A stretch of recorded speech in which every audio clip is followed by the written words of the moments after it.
Assalamualaikum warahmatullahi wabarakatuh. Perkenalkan, nama saya Cindy Juni Ashari dari kelas 2020C dengan NIM 200301740096. Di sini saya akan membacakan kreasi kompetensi ke-6, yaitu mengenai kompetensi Pancasila sebagai sistem filsafat. Di sini saya akan menjawab 5 pertanyaan mengenai materi Pancasila sebagai sistem filsafat. Mata kuliah Pendidikan Pancasila, tugas ke-6, tanggal 20 Oktober 2020. Jawaban nomor 1. Menjelaskan pengertian sistem filsafat. Ditinjau dari segi etimologis atau ilmu asal-usul kata, filsafat berasal dari bahasa Yunani, yaitu kata philos dan sophia. Philos berarti cinta dan sophia berarti bijaksana, sehingga bisa diartikan sebagai cinta akan kebijaksanaan. Definisi filsafat menurut René Descartes, filsafat merupakan sekumpulan segala pengetahuan di mana Tuhan, alam, dan manusia menjadi pokok penyelidik. Dari pengertian filsafat yang sangat abstrak, yaitu cinta akan kebijaksanaan, kemudian berkembang menjadi sangat luas, mulai dari hal-hal yang sangat teoritis sampai ke hal-hal yang teknis. Ada kesamaan, yaitu berkaitan dengan kegiatan berpikir, sehingga kalau orang berbicara tentang filsafat, tidak bisa lepas dari pemikiran yang mendalam, mendasar, dan menyeluruh. Selain berkaitan dengan berpikir, filsafat juga sering dikaitkan dengan pandangan hidup yang sering dikenal dengan falsafah.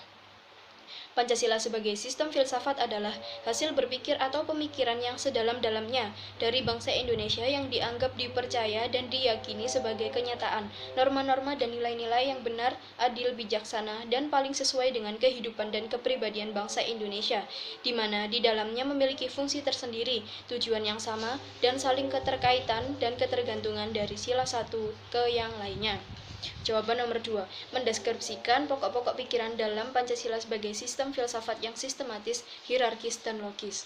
Kesatuan sila-sila Pancasila sebagai suatu kesatuan yang sistematis, hierarkis, dan logis. 1. Kesatuan yang sistematis. Pancasila yang terdiri atas 5 dasar atau 5 sila pada hakikatnya merupakan suatu sistem filsafat. Sistem adalah suatu kesatuan bagian-bagian yang saling berhubungan, saling bekerja sama untuk suatu tujuan tertentu, dan secara keseluruhan merupakan suatu kesatuan yang utuh. Jadi, Pancasila yang terdiri atas bagian-bagian, yaitu sila-sila Pancasila, setiap sila pada hakikatnya merupakan suatu asas sendiri, fungsi sendiri-sendiri, namun secara keseluruhan merupakan suatu kesatuan yang sistematis. Yang kedua, kesatuan yang bersifat organis.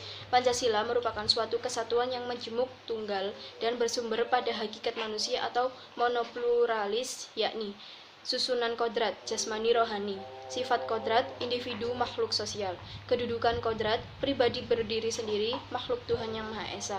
Ketiga, kesatuan yang bersifat hierarkis, berbentuk piramidal.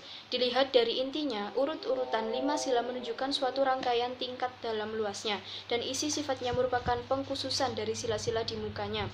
Sila 1 menjadi basis dari sila 2, 3, 4, dan 5.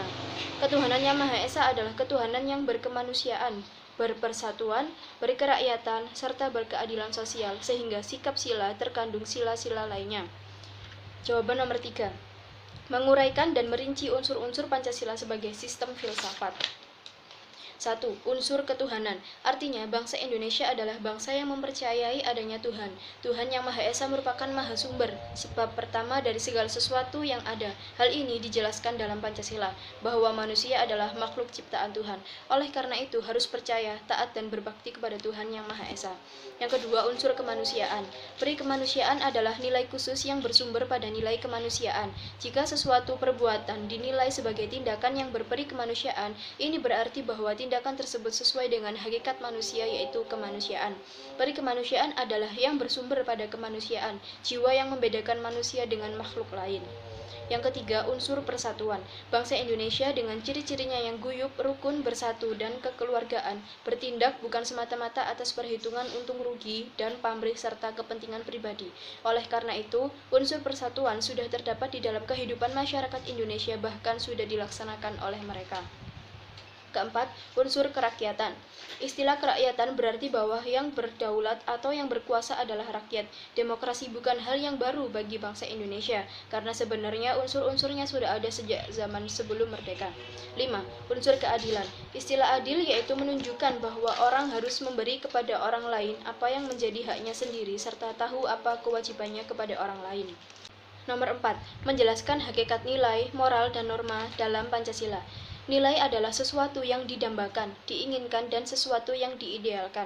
Hal yang diidealkan dapat berupa kebaikan, keindahan, kebenaran, keadilan, kecantikan, kebahagiaan, dan lainnya. Demi tercapainya nilai-nilai tersebut, maka terdapat hal-hal lain yang harus direalisasikan. Untuk merealisasikan nilai-nilai tersebut, maka muncullah norma atau aturan-aturan yang dipenuhi. Di dalam kehidupan bermasyarakat, norma dibedakan dalam beberapa kelompok, seperti norma sosial, norma agama, dan norma hukum. Contoh, 1. Tidak berbohong, termasuk norma agama yang berlandaskan sila ke-1. 2.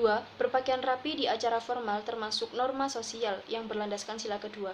3. Tidak mengolok teman yang berbeda suku, termasuk norma sosial yang berlandaskan sila ke-3. 4. Menggunakan helm saat menggunakan motor merupakan norma hukum yang berlandaskan sila ke-4. 5. Mendahulukan kepentingan kelompok daripada individu berdasarkan norma sosial yang berlandaskan sila ke-5. Dengan melaksanakan norma-norma tersebut, maka akan muncul penilaian dari orang lain dan yang ada pencemaran tersebut menggambarkan nilai dari moralitas.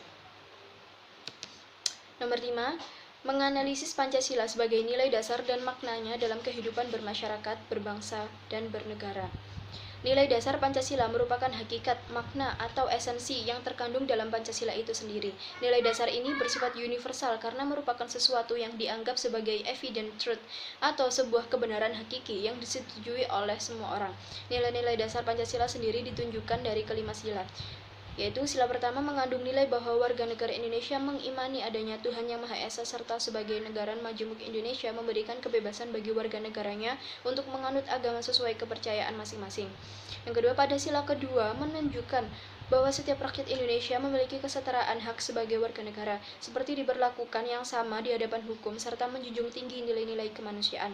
Yang ketiga, sila ketiga mengandung nilai nasionalisme dan patriotisme. Contohnya seperti memakai produk-produk dalam negeri serta dapat mengharumkan nama Indonesia pada kancah internasional. Yang keempat yaitu sila keempat mengandung nilai pengambilan keputusan dengan musyawarah mufakat. Sila kelima mengandung nilai gambaran tujuan Indonesia yaitu mewujudkan kesejahteraan dan keadilan bagi setiap warga Indonesia. Daftar Pustaka Tim MKWU Pendidikan Pancasila UNESA 2019 Pendidikan Pancasila Surabaya UNESA University Press. https Baswedan ID Pancasila sebagai sistem falsafah sebuah refleksi fundamental akademis menuju Indonesia paripurna bagian pertama. https worldfarge.wordpress.com 2014 10/29 Unsur-unsur Pancasila sebagai sistem filsafat perbandingan filsafat Pancasila dengan filsafat lain di dunia. Gresik, mengetahui orang tua mahasiswa Sri Suripah. Sekian dari saya, mohon maaf apabila ada salah kata. Wassalamualaikum warahmatullahi wabarakatuh.